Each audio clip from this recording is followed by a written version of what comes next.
ज्ञानेश्वर महाराज की जय। जगद्गुरु तुकाराम महाराज की जय। शांती ब्रह्म एकनाथ महाराज की जय।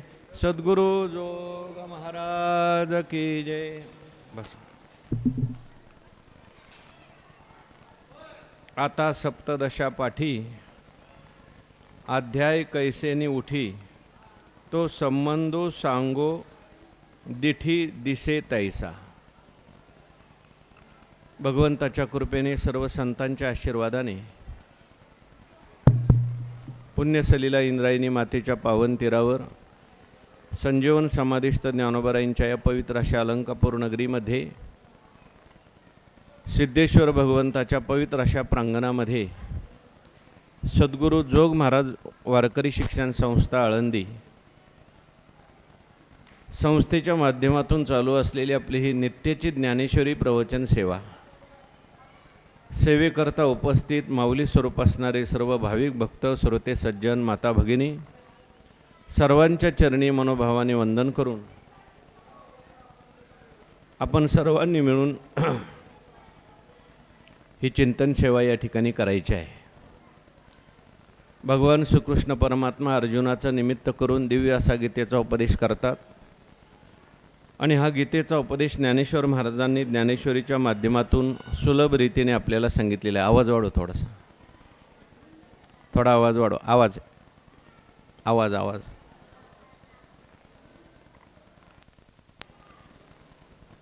18व्या अध्यायाचा आपला विचार सुरू आहे।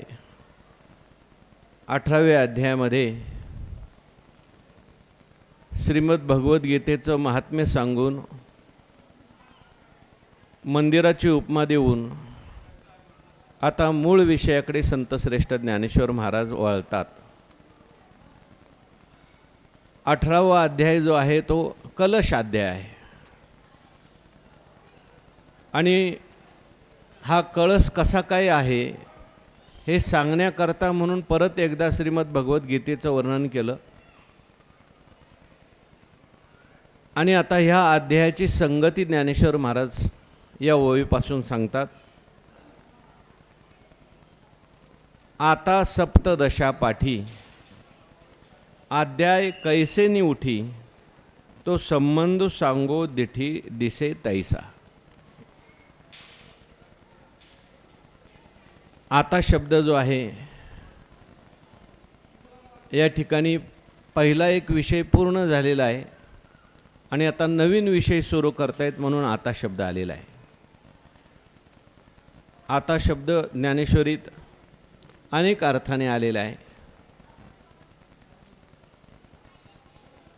एक विषय संपला आणि दुसरा विषय सांगण्याकरता अनंतरीय वाचक आता शब्द आहे।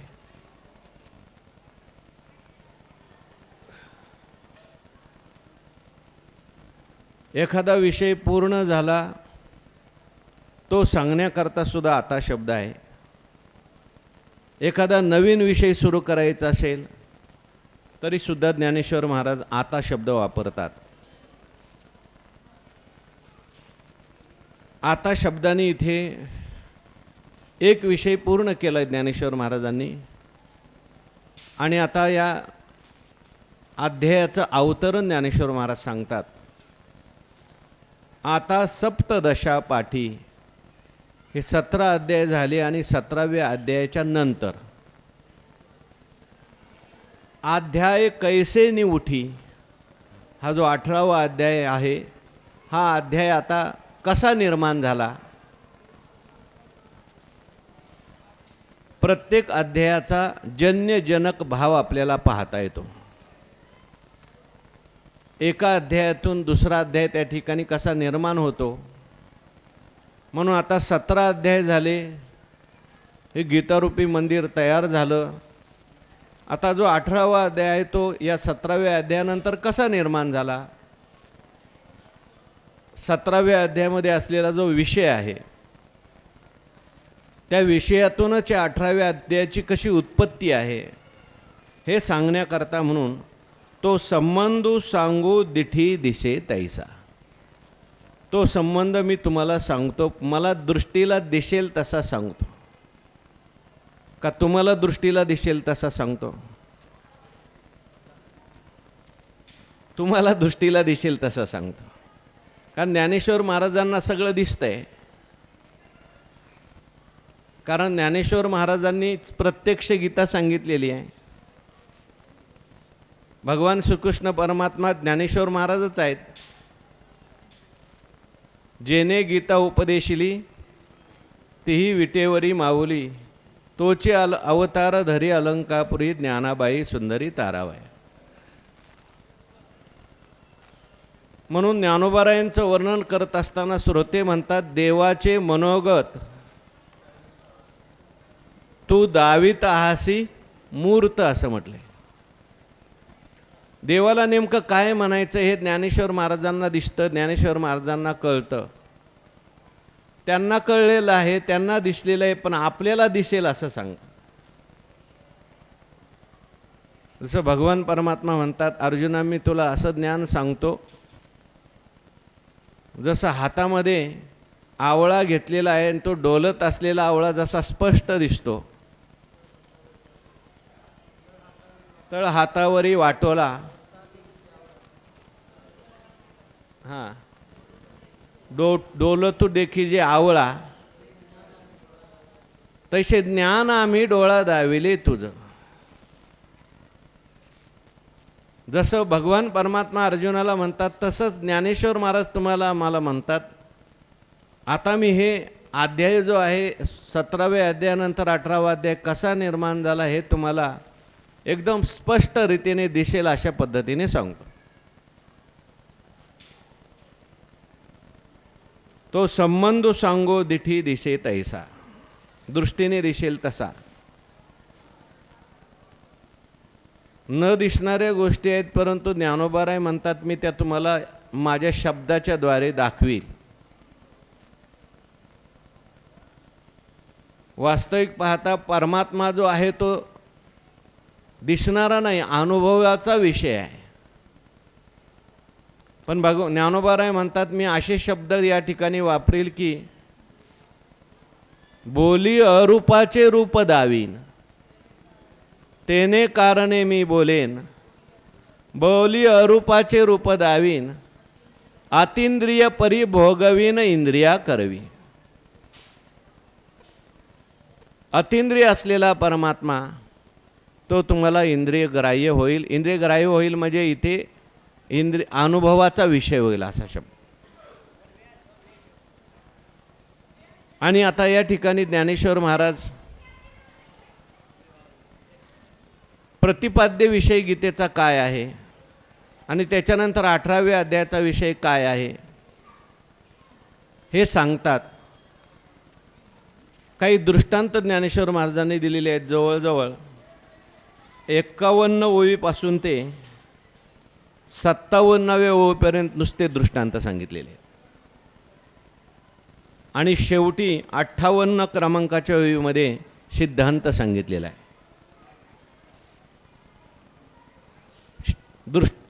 दृष्टांताचं चिंतन करायचं असेल तर पहिला सिद्धांत डोळ्यासमोर पाहिजे. ज्ञानेश्वर महाराजांची पद्धत आहे, कधी अगोदर दृष्टांत सांगायचे नंतर सिद्धांत सांगायचा, कधी अगोदर सिद्धांत सांगायचा नंतर दृष्टांत सांगायचे, कधी अगोदर थोडे दृष्टांत मध्ये सिद्धांत नंतर दृष्टांत. पण दृष्टांताचं चिंतन चांगलं तेव्हाच आपल्याला कळतं जेव्हा आपल्या मूळ सिद्धांत लक्षात राहतो. सिद्धांत जो सांगितलेला आहे तो 58 क्रमांकाच्या ओळीत सांगितला आहे, तो सगळ्यांनी वाचा. 700 श्लोक, अध्याय 18चे लेख, परी देव बोलिले एक, जे दुजे नाही. गीतेमध्ये किती श्लोक आहेत? 700 श्लोक. ज्ञानेश्वर महाराज म्हणतात 700 श्लोकाची गीता आहे. अध्याय किती आहे? तो अध्याय 18चे लेख, म्हणजे संख्या 18 आहे अध्यायाची. पण सिद्धांत काय सांगितला? परी देवो बोलिले एक, जे दुजे नाही. देव काय बोलले? एक बोलले. एक काय बोलले? देव सगळ्या 18 अध्यायामध्ये 700 श्लोकामध्ये एकच बोलले. तेवढं एक जर कळलं तर सगळी गीता कळली, आणि एक नाही कळलं सगळी गीता वाचली तरी सुद्धा गीता कळली असं होणार नाही. मग देव एक बोलले, एक काय बोलले नेमके, तर त्याचंच उत्तर 4थ्या चरणात दिलंय. देव बोलिले एक, जे दुजे नाही. दोन अर्थ करता येतात. देव एक परमात्मा बोलले, परमात्म्याशिवाय जगात दुसरं काहीच नाही असं बोलले, असा एक अर्थ. आणि देव एकच परमात्मा बोलले, दुसरं काहीच बोलले नाही. एक परमात्म्याला जर जाणलं तर सगळं काही जाणल्यासारखं होतं. जसं एक माती जाणली की सगळे घट जाणल्यासारखे, मातीची भांडी जाणल्यासारखे होतात. एक सोनं जाणलं तर सोन्याचे सगळे अलंकार जाणल्यासारखे होतात. आपण नेहमी उपनिषदातली गोष्ट सांगतो, तो काय, त्याचं नाव श्वेतकेतू. तो गुरूंच्याकडे गेला, गुरुकुलामध्ये अध्ययन केलं. अध्ययन केल्यानंतर आला आणि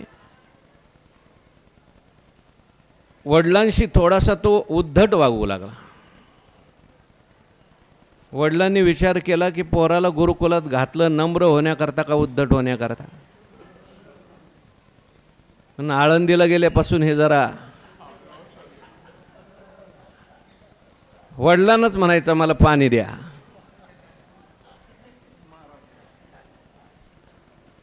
वडील म्हणायला लागले, अरे बाबा,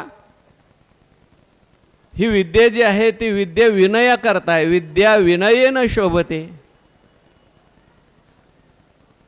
आणि तू एवढं सगळं शास्त्र शिकवून आला आणि माझ्याशी उद्धटपणाने वागतो.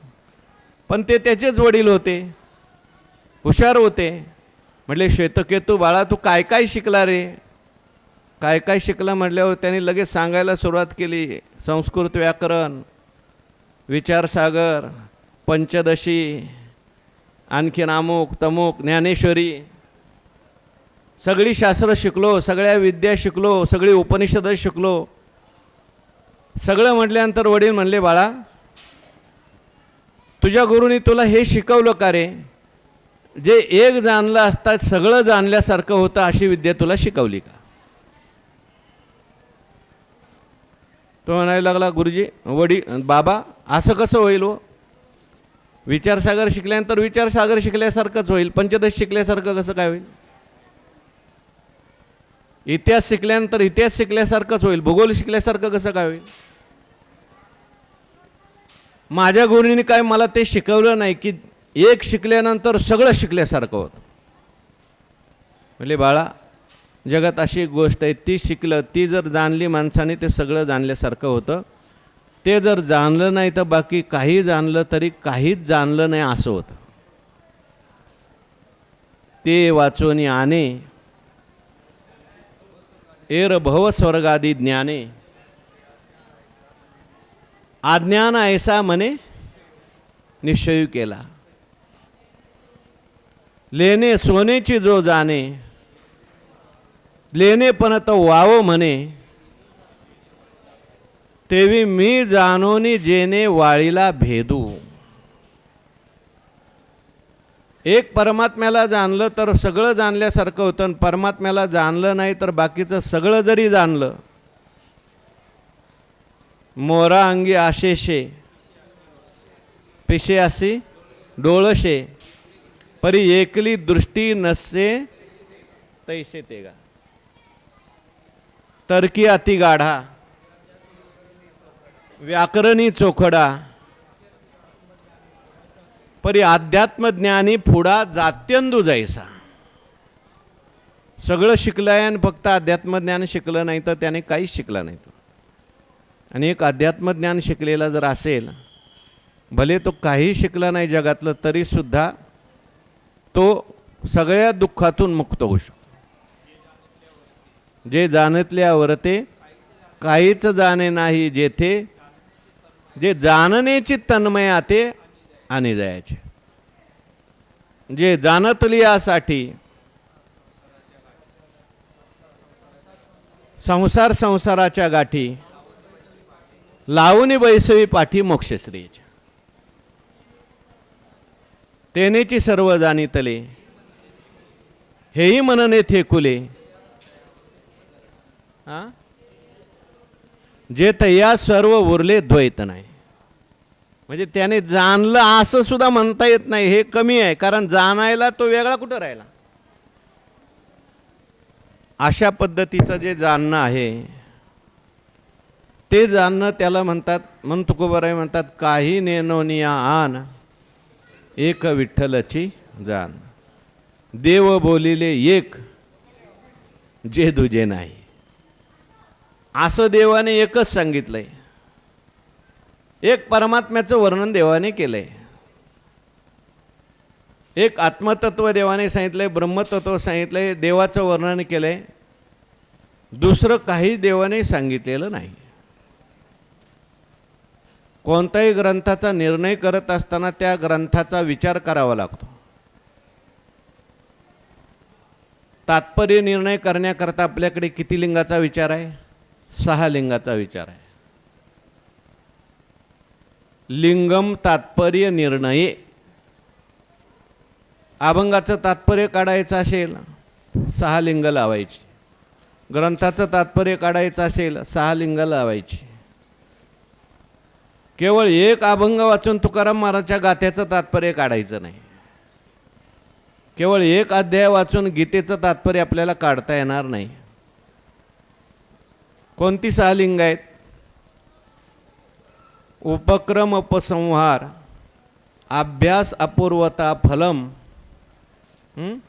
अर्थवादोपपत्तिश्च लिंगम तात्पर्य निर्णय. उपक्रम आणि उपसंहाराची एकता बघायची. अभंगामध्ये उपक्रम काय आहे, उपसंहार काय आहे, त्याच्यानंतर अभ्यास म्हणजे कोणता विषय परत परत आलेला आहे त्याला अभ्यास म्हणतात. उदाहरणार्थ हरिमुखे म्हणा, हरिमुखे म्हणा. बसा बसा बाबा खाली, तिथं बसा बसा बसा.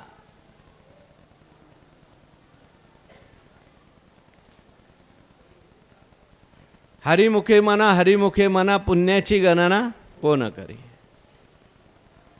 हा पुन्हा पुन्हा आलेला विषय. मग हरिपटात काय सांगितलं? हरिमुखे म्हणा, हरिमुखे म्हणा, पुण्याची गणना कोण करी, हेच सांगितलं. बाकी जरी सगळे विषय ज्ञानोबारांनी घेतले असेल तरी मूळ अभ्यास कशाचा केला आहे. आणि ते हरिमुखे म्हणा सांगण्याकरता वेगवेगळे युक्ती सांगितलेले आहेत. अपूर्वता सांगितलंय, तेने मुक्तिचारी साधी येल्या. फल सांगितलंय, त्याचं खूप वर्णन केलेलं असतं, स्तुती केलेली असते, त्याला अर्थवाद असं म्हणतात. उपपत्ती म्हणजे वेगवेगळ्या युक्ती प्रयुक्ती सांगितलेल्या असतात, फल सांगितलेलं असतं. तसं गीतेमध्ये काय सांगितलंय देवाने याचा जर विचार केला आपण, देव बोलिले एक जे दुजे नाही. मग एक बोलले, एक नेमकं काय बोलले? परमात्मा बोलले. मग कोणी म्हणतात परमात्म्याची भक्ती सांगितली, कोणी म्हणतात परमात्म्याचे ज्ञान सांगितलंय, कोणी म्हणतात शरणागती सांगितली, कोणी म्हणतात धर्म सांगितलाय. प्रत्येकाने वेगवेगळ्या, पण संबंध कशाशी आहे? देवाशी आहे. धर्म सांगितला तरी परमात्माच आहे, ज्ञान सांगितलं तरी परमात्माच आहे, शरणागती सांगितलं तरी परमात्माच आहे, भक्ती सांगितली तरी. देव बोलिले एक जे दुजे नाही. एकमेवा द्वितीयम ब्रह्म नेह नानास्ति किंचन. हे वेदांताच्या भाषेमध्ये. दुसरे आचार्य म्हणतात देवाने शरणागती सांगितली. सुरुवातीला बघा तुम्ही, पहिला श्लोक, सुरुवातीचा श्लोक, कार्पण्य दोषो पृच्छामि त्वाम धर्म सम्मूढ चेथा यश्रेय स्यान्निश्चितं ब्रूहि तन्मे शिष्यस्तेहम शाधी मानत्वम. पहिलं देवाला शरण गेला अर्जुन, आणि शेवटी भगवान परमात्मा म्हणतात सर्व धर्मान परित्यज्य मामेकम शरणम व्रज गीतेमध्ये काय सांगितलेलं आहे? शरणागती. अनेक ठिकाणी शरणागतीचा उपदेश केलेला आहे मध्ये. काही म्हणतात नाही नाही हो, पहिला श्लोक आम्ही पहिल्या अध्यायातला धरणार नाही, दुसऱ्या अध्यायातल्या 11व्या श्लोकापासून गीता सुरू झाली. असोचाननो शोचस्त्वम प्रज्ञावादांश भाससे गतासु न गतासूंश्च. म्हणजे तुला शोक करायला नाही पाहिजे, पण त्याच्या संबंधी शोक करतोय. पंडित जे असतात ते शोक करत नाहीत. मोहामुळे शोक झालेला आहे. आणि शेवटी सुद्धा अर्जुनाने सांगितलं नष्टो मोहा, माझा मोह गेला, माझा शोक गेला. याचा अर्थ गीतेमध्ये काय सांगितलेला आहे? शोकनाश, दुःखची आत्यंतिक निवृत्ती, परमानंदाची प्राप्ती. म्हणजे गीतेमध्ये ज्ञान सांगितलं आहे. ज्ञान असू द्या, भक्ती असू द्या, शरणागती असू द्या, हेची भक्ती हेची ज्ञान, एक विठ्ठलची जाण. म्हणून अशा पद्धतीने देव बोलिले एक, जे दुजे नाही. हा काय झाला? सिद्धांत झाला. कितव्या ओळीमध्ये आला?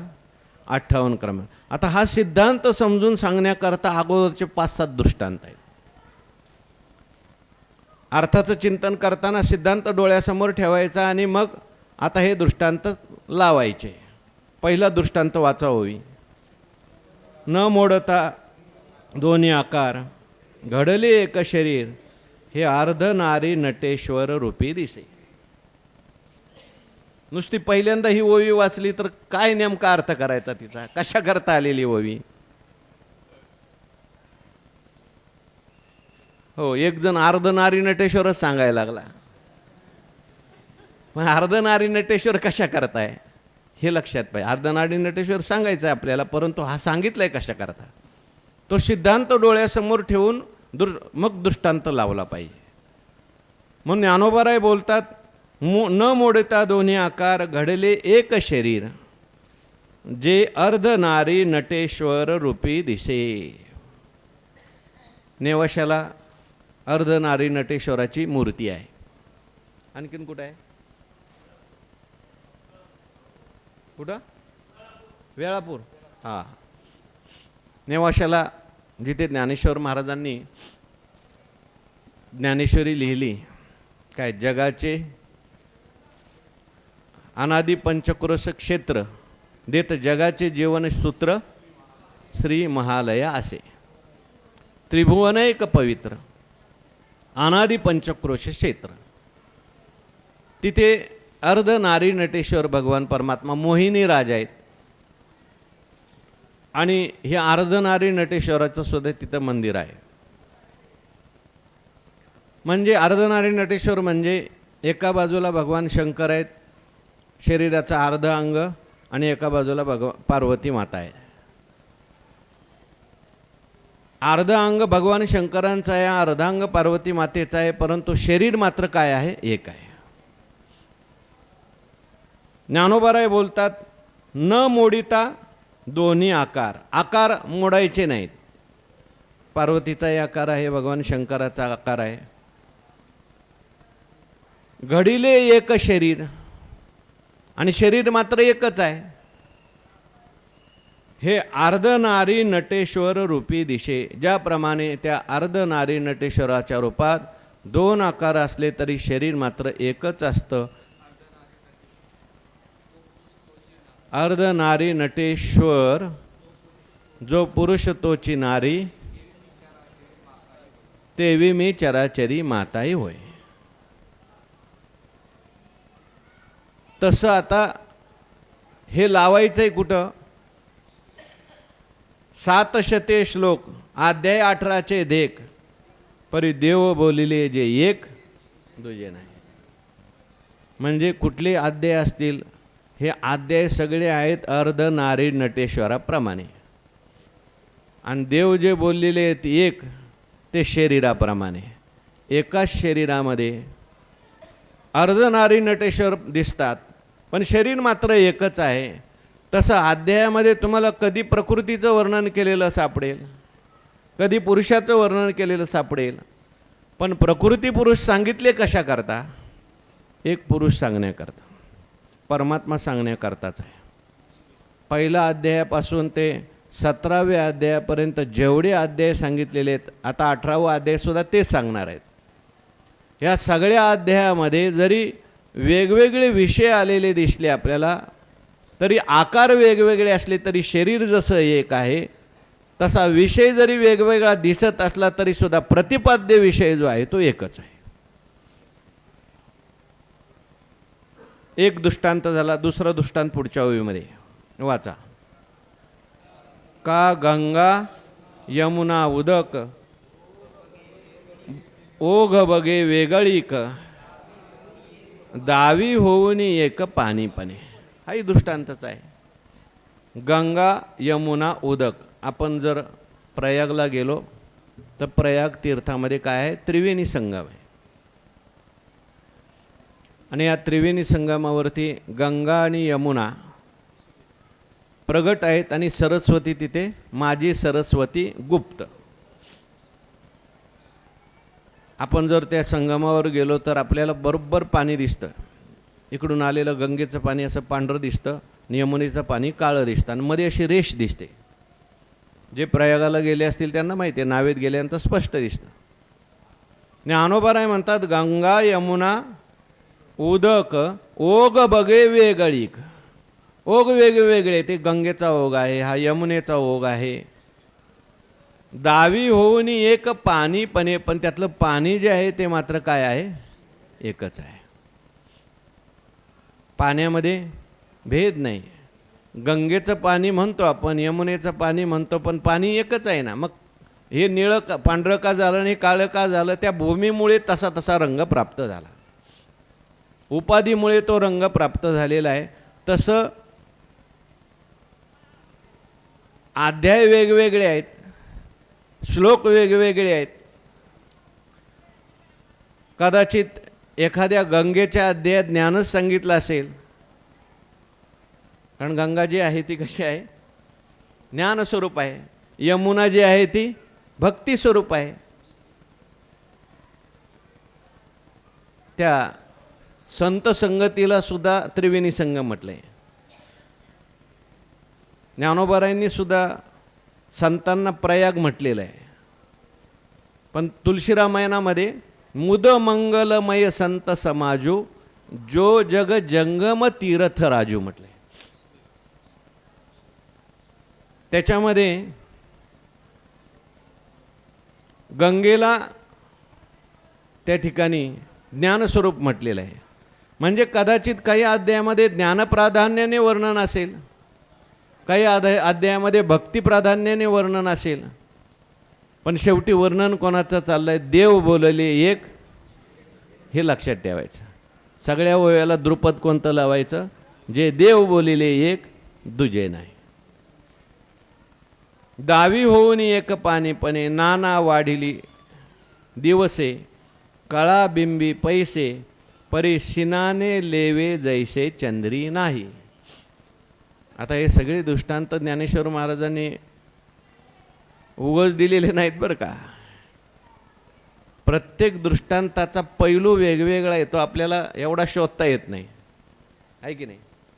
वैकुंठवासी परमपूज्य दुंडा महाराज प्रत्येक दृष्टांताचा दृष्टिकोन सांगायचे. वैकुंठवासी मामासाहेब सुद्धा दृष्टांताचा दृष्टिकोन सांगायचे. सगळ्यांना समजून सांगण्याकरता ज्ञानोबारांची ज्ञानेश्वरी. कोणाला कोणता दृष्टांत पटेल, कोणाला कोणता दृष्टांत पटेल, किंवा सुरुवातीला नाही पटला तर मग दुसरा पटतो. चढत्या क्रमांकाचे दृष्टांत असतात. म्हणून आता हा चंद्राचा दृष्टांत दिलेला आहे. नाना वाढिली दिवसे कळा बिंबी पैसे परी शिनाने लेवे जैसे चंद्री नाही. ज्याप्रमाणे अथवा अमावस्येनंतर जी प्रतिपदा येते शुक्ल पक्षातली, प्रत्येक दिवशी चंद्राची कळा एक एक याने वाढते, एका एका कलेने चंद्र वाढतो. प्रतिपदेपासून ते पौर्णिमेपर्यंत. नाना वाढिली दिवसे. एका एका दिवसाने